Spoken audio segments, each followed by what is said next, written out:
UNLV Microcertificate Economics.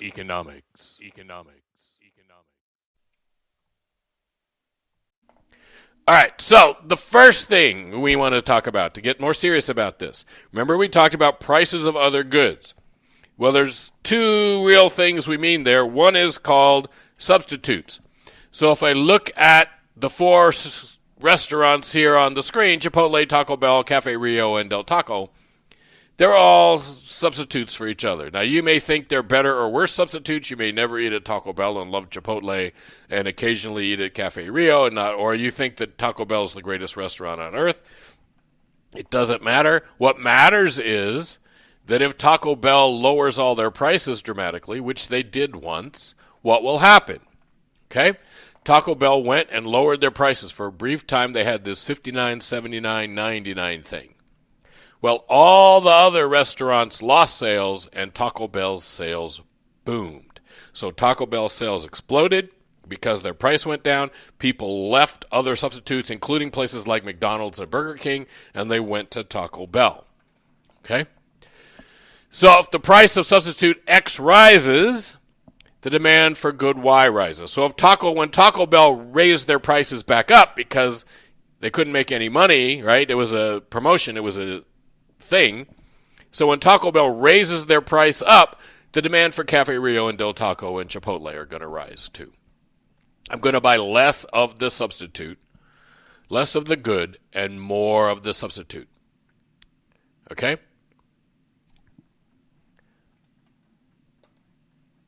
Second relationship between goods are complements. So peanut butter and jelly are complements. What happens if the price of peanut butter goes up?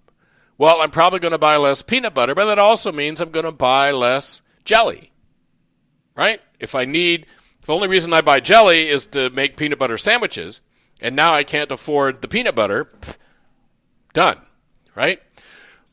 Airline tickets and hotels in Hawaii are complements. If Hawaiian has to raise their airfares, right, that affects the hotels. If Hawaiian raises their airfares and fewer people are flying to Hawaii, then fewer hotel rooms get sold in Hawaii, right? So if the price of complement X rises, like peanut butter or the airfare, the demand for good Y falls. The demand for jelly will fall, or the demand for hotel rooms will fall. And we can tell whether things are substitutes or complements by looking what happens when the price of one changes to the demand for the other. Okay? When we talk about income, we don't just automatically buy more of everything when our income rises. There are actually two kinds of goods in the world. There are what we call normal goods, and those are most things, and we buy more of them as our income rises. So we buy more Ferraris as we get richer. We go out to eat more as we get richer. There are goods, however, that are called inferior goods, and we buy less of those as income rises. So Kraft mac and cheese is clearly an inferior good. Now, Honda Civics are really nice cars. They're put together. They're great little cars, but they tend to be entry-level cars. They tend to be the first car you buy, or your young whippersnapper car. As people's income rises, they tend to buy more Camrys or move over to SUVs. They buy more expensive cars. Doesn't mean that this inferior label doesn't mean that it's a bad product. It means it's something that we buy less of as our income rises. Okay? So obviously, the more people there are, the more demand, and then our preferences, we buy things we like. So one year, the top-selling Christmas present was a pet rock. You got this rock. You got a book on how to train it, to teach it to, play dead and things.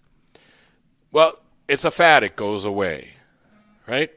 People used to buy really wide ties, and then people bought really skinny ties, and then there's, right? People buy yoga pants. They didn't buy yoga pants 20 years ago. That wasn't a thing, okay? So just our preferences change over time, and that influences the demand for products. All right, so the other side of our coin now is supply. And guess what? The same thing. Supply is about willing, able, okay? Again, at the price. So I'm willing if it's profitable. I'm able if I have the resources to do it. And then I need to fit best in the market given the price, right? So willing and able at the price again is supply. So McDonald's could make McRibs all the time, but the McRib is not profitable all the time, or it's not the most profitable thing to put on their menu all the time, right? Taco Bell is constantly taking things off and putting things on their menu.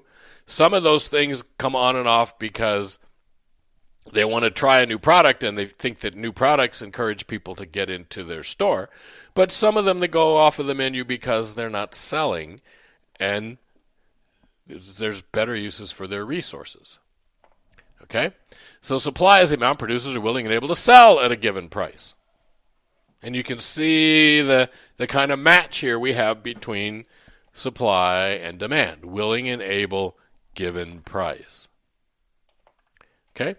The law of supply, though, says, ceteris paribus, the higher the price of the good, the greater is the quantity supplied. When the price of things goes up, when the price of gas goes up, oil companies make a lot of money. They love it when the price of gas is high. Okay? Producers love high prices because their goal is to make profit. So when prices go up, they're happy, right? Chipotle, just in the last few months, despite the fact they're earning all-time record profits, raised their prices. Okay? Businesses love higher prices if their consumers keep buying their product. Starbucks just raised their prices. Their sales did not go down. Their sales stayed there. And that's encouraged them, and they claim they're going to raise their prices again. Okay? Businesses love high prices. Consumers love low prices. That means that there's some room in the middle to negotiate. Yes? All right. So supply is marginal cost. Demand is about the benefits. Supply is about the cost. And again, everything's built on this willing and able thing. So again, things that are not about the price change supply. Non-price changes change supply. Changes in the price, which are caused by demand, affect the quantity supplied, but they don't affect supply. Okay? So when you hear economists say supply has changed, that means something other than demand moved. When we say just the quantity demanded or quantity supplied changed, that means that the other curve changed and the supply or demand reacted. Okay? So changes in price don't affect demand directly and they don't affect supply directly. Changes in price are caused by something. They happened because something else happened. Okay? And it's important to understand that, right? The price of gas does not change the demand for gas. Something changed the price of gas, and that changed the quantity demanded of gasoline. Okay? So, the things that affect supply: cost of production, alternative uses of resources, number of suppliers, and technology. So let's go through all of these. Remember that supply shifters are all about profits. When we think about businesses, our theory says that businesses do what they do to make money. They say, oh, we're all about helping you and serve. No, they're doing that because it helps them make money. Okay? So we look at this SUV Ford built. The profit depends on a million things, but it depends on the price of steel. It depends on the price of aluminum. It depends on rubber. It depends on their labor costs. It depends on how much robots cost. It depends on the taxes they have to pay. So all of these costs of production, affect the profits that they make in making an SUV, and therefore they're going to affect the supply of the SUV. Things that make profits go down tend to make the supply of SUVs go down. Things that make profits go up tend to make the supply of SUVs rise. Okay? Now, we're also going to produce what makes the most profit. So Ford, over the years, has shifted. They make fewer cars and more SUVs, and they're stopping most car production in the United States. They're going to make a little tiny car, and they're going to make the Mustang, and other than that, they're just going to make SUVs and trucks. Okay? And that's because their profit is coming from these SUVs and these trucks and not from cars. So I have limited resources, right? I move them over. I build SUVs and trucks and stop building cars. The guy in the middle of the bottom of the screen, here's a guy named Glenn. Do you know his last name? Okay, it's Bell. He's the founder of Taco Bell. And he also funded one of his employees to start Wiener Schnitzel. Why did he back out of Wiener Schnitzel and go with Taco Bell? Well, originally he thought that people outside of the Southwest United States would not want to eat tacos and burritos. And when he found out that that wasn't true, he realized he was making a lot more money off of Taco Bell than he would off of Wiener Schnitzel. He gets himself separated out of Wiener Schnitzel and pushes Taco Bell across the country. Okay?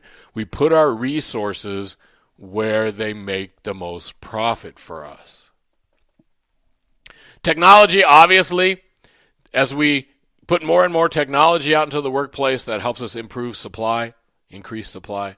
And remember that, yeah, we've lost jobs to China, but robots have taken far more jobs than China has.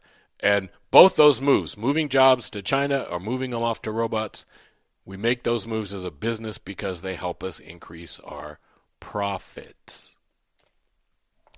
All right, so supply and demand are going to merge together. There's only one price where the quantity demanded is equal to the quantity supplied. There is only one price where the quantity demanded is equal to the quantity supplied. In more advanced Econ, and you can go look at the supplemental videos for this, it's on a graph, and there's two lines on the graph, and they cross, and where they meet, that's this point. We call this point equilibrium. Okay? It's an equilibrium point where the quantity demanded by consumers is equal to the quantity supplied by firms. There is only one point where this is true, where the quantity demanded is equal to the quantity supplied. Okay?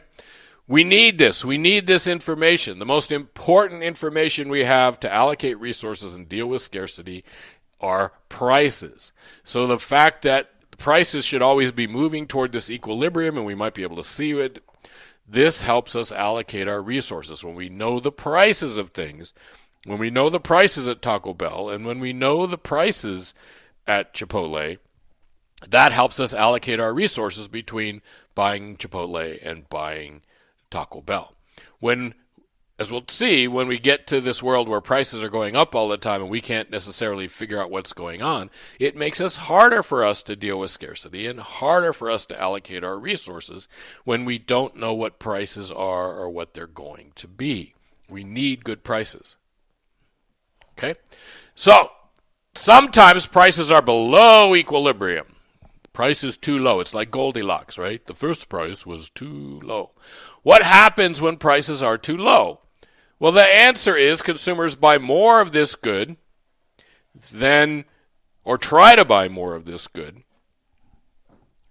and we end up with shortages. We end up with not enough of this good in the marketplace. And businesses, being smart, will react to that most of the time by raising their prices. They'll raise the price, and the price will move toward equilibrium. When they say, oh, there's not enough school teachers, well, what's that tell you? There's not enough school teachers must be because the price is too low. In other words, we're not paying them enough. If you want to get more school teachers, it's simple. Pay them more, right? It's easy. So the important thing here, well, let's do surplus first.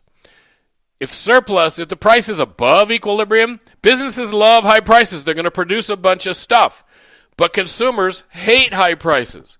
So the price of milk goes up, the price of fruit and vegetables goes up, consumers buy less, but it encourages the dairy industry or the farmers to make more. We have too much. We have a surplus. Well, if I'm a store and I've got stuff I can't sell, what should I do? I should lower the price. Okay? And again, this gets complicated. It means two things to us. One, the price always goes toward equilibrium. If the price is too high, it goes to where it's just right. Yes? Goldilocks. First porridge is too hot, second porridge is too cold. First price is too high, second price is too low. We end up somewhere where that price is just right. But what do we do when there's too much milk? Well, sometimes the government comes in and buys up all that milk. Okay? And by buying up all that milk and taking it aside and making cheese and giving the cheese away and whatever, they can make sure that the price of milk stays where it needs to be by altering the supply of milk. Okay? Pretty good?